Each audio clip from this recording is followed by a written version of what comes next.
नमस्कार, मैं GRS news के लिए गिरीश चक्रवार। आज अन्याय पर न्याय की जीत के प्रतीक विजयादशमी पर्व पर आप सभी लोगों को हार्दिक शुभकामनाएं और ढेर सारी बधाई। आप इस त्यौहार को अच्छे से मनाएं और दूसरों को भी इस त्यौहार को सकुशल मनाने में अपना योगदान दें। ये मैंने इसलिए कहा कि देश में जो नशोखोरी की प्रवृत्ति बढ़ती जा रही है, उसको लेकर निश्चित तौर पर न सिर्फ समाज बल्कि समाज के लिए काम कर रहे संगठन भी चिंतित हैं। आज राष्ट्रीय स्वयंसेवक संघ के संघ प्रमुख विजयादशमी पर्व पर अपने नागपुर मुख्यालय में प्रबोधन कर रहे थे, जिसमें उन्होंने समाज में बढ़ रहे नशाखोरी, खासकर युवाओं में बढ़ते प्रभाव के लिए उसको हानिकारक बताया और उसे रोकने की पहल करने का आह्वान किया। निश्चित तौर पर आज जो युवाओं में नशे की प्रवृत्ति है, वो सने सने बढ़ती ही जा रही है। लेकिन इसके लिए कौन दोषी है? चूंकि राष्ट्रीय स्वयंसेवक संघ जो खुद को एक सामाजिक और सांस्कृतिक संगठन मानता है, तो इसके लिए न सिर्फ कोई विशेषता बल्कि भारतीय जनता पार्टी के ही ज़्यादातर तो जिम्मेदार हैं, क्योंकि इस देश के आधे से ज़्यादा राज्यों में भारतीय जनता पार्टी की या उनके गठबंधन की सरकार है। निश्चित तौर पर मध्य प्रदेश में और उत्तर प्रदेश में जिस प्रकार भारतीय जनता पार्टी के सरकारों ने होम डिलीवरी के प्रवृत्ति को बढ़ाने की ओर काम किया, क्या माननीय संघ प्रमुख ने अपने ही राजनीतिक विंग भारतीय जनता पार्टी के नेतृत्व से कभी ये पूछा कि आखिर आप नशेखोरी को बढ़ा क्यों रहे? संघ प्रमुख ने, आप सभी लोगों को याद होगा कि मणिपुर में चल रही हिंसा की ओर भी प्रधानमंत्री से सवाल पूछा था, देश के कर्ताओं धर्ताओं से सवाल पूछा था। लेकिन ये उस समय की बात है कि जब 330 जैसे विशाल बहुमत वाले नरेंद्र मोदी लोकसभा चुनाव में जब 240 सीटों पर ठिठक गए। क्या संघ प्रमुख को अब भी अपनी उस कही बातों का याद है, या उनको इस बात का जवाब मिल गया? आज उन्होंने हिंदुओं की एकता की ओर बात कहा। आखिर वो हिंदू किसे मानते हैं? वैसे जहाँ तक संघ का सोच है, वो एक जात विशेष तक नहीं, वो तो ये तक कहते हुए देखे गए हैं कि हिंदुस्तान में जो लोग रह रहे हैं वो हिंदुस्तानी ही है। यहाँ तक कि मुसलमानों के लिए भी उन्होंने ये कहा कि उनके और हमारे पुरखे संभवतः एक ही थे। तो आखिर कौन से वो तत्व हैं जो कि मुसलमानों को उनके कपड़ों के आधार पर पहचान लेते हैं, और कौन से वो लोग हैं जो उन्हें पाकिस्तान जाने की सलाह देते रहते हैं? यहाँ सवाल संघ प्रमुख से इसलिए हो रहा है कि आज उन्होंने सामाजिक समरसता की ओर ही अपना ध्यान केंद्रित किया और उन्होंने हिंदू समाज की एकजुटता को बल दिया। मेरा ये मानना है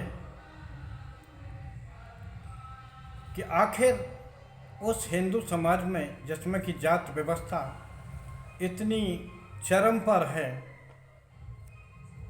कि वोट पाने के लिए किसी देश के प्रधानमंत्री को अपनी जाति का उल्लेख करना पड़ता है और जब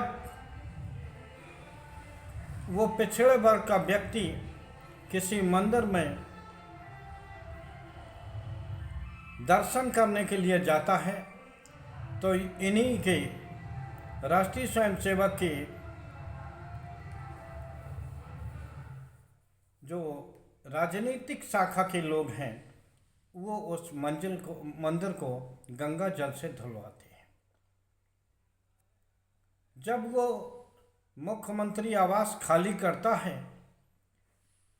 तो उस आवास में भी पूजा पाठ की जाती है और उसे गंगा जल से पवित्र कराया जाता है। यहाँ मैं संघ प्रमुख से ये जानना चाहूँगा कि अखिलेश यादव जो कि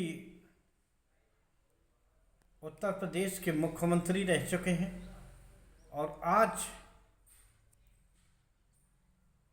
देश में तीसरी बड़ी पार्टी के वो प्रतिनिधित्व करते हैं, क्या राष्ट्रीय स्वयंसेवक के निगाह में अखिलेश यादव हिंदू हैं या नहीं? आखिर क्यों उनकी राजनीतिक शाखा के लोग उनके हिंदू होने पर सवाल खड़ा करते हैं? क्यों उनके मंदिर जाने के बाद उस मंदिर को धुलवाया जाता है? ये मैं लोकसभा चुनाव के दौरान की बात कर रहा हूँ और कहीं दूर की नहीं, इसी कन्नौज लोकसभा जहाँ से माननीय अखिलेश यादव बहुमत से जीत के सांसद बने हैं। तो आखिर ये कैसे हो सकता है? क्या आप उन्हीं लोगों को हिंदू मानते हैं जो कि भारतीय जनता पार्टी को वोट दे और भारतीय जनता पार्टी के हाँ में हाँ मिलाता रहे? कांग्रेस में को वोट देने वाले क्या हिंदू नहीं हैं? बसपा को वोट देने वाले क्या हिंदू नहीं हैं? आज संघ प्रमुख ने एक बात और कही कि देश मजबूत हुआ है और निरंतर मजबूत हो रहा है, लेकिन देश में ही कुछ ऐसी शक्तियां हैं जो देश को मजबूत होते नहीं देखना चाहते हैं। इसके लिए उन्होंने अर्बन नक्सल शब्द का प्रयोग किया। यहाँ फिर एक प्रश्न उठता है, जो प्रश्न कांग्रेस के राष्ट्रीय अध्यक्ष मल्लिकार्जुन खड़गे ने भी उठाया, उसी सवाल को हम दोहराना चाहते हैं कि आखिर भारतीय जनता पार्टी की नीतियों का बुराई करना या उनसे उनकी नीतियों को के आधार पर उनको प्रश्न पूछना क्या अर्बन नक्सल का परिभाषा में आता है या देशद्रोह की परिभाषा में आता है? आखिर आप उनको क्यों पसंद करते हो जो आपकी हाँ में हाँ मिलाते हैं? याद रखिए, जिस समय लोकसभा चुनाव के दौरान जब अयोध्या में भाजपा की हार हुई थी तो कौन वो लोग थे जिन्होंने अयोध्या वासियों को गालियों से नवाजा था या ये कहा था कि अयोध्या में दर्शन करने न जाएं, वहाँ से प्रसाद न खरीदें?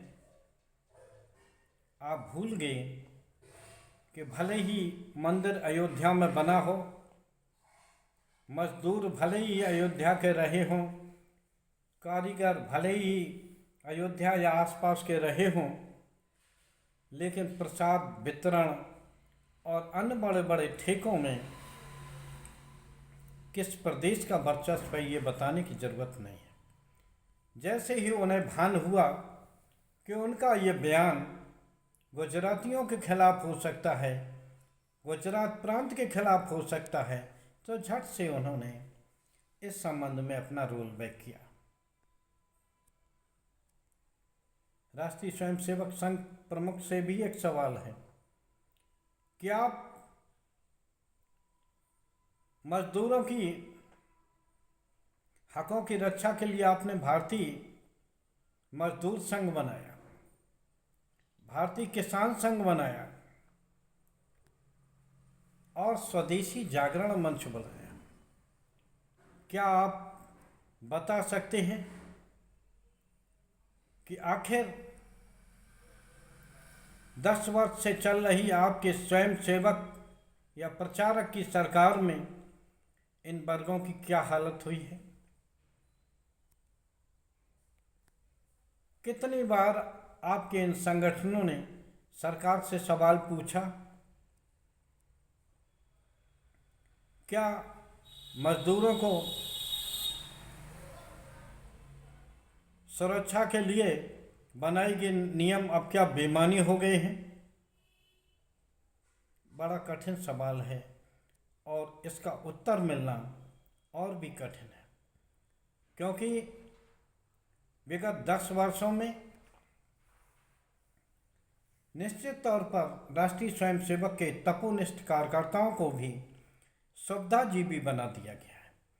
जो स्वयंसेवक, जो संघ के पदाधिकारी पहले संघ के छोटे से छोटे कार्यकर्ताओं के घर में प्रवास करते थे, अब उन्हें सुविधा संपन्न लोगों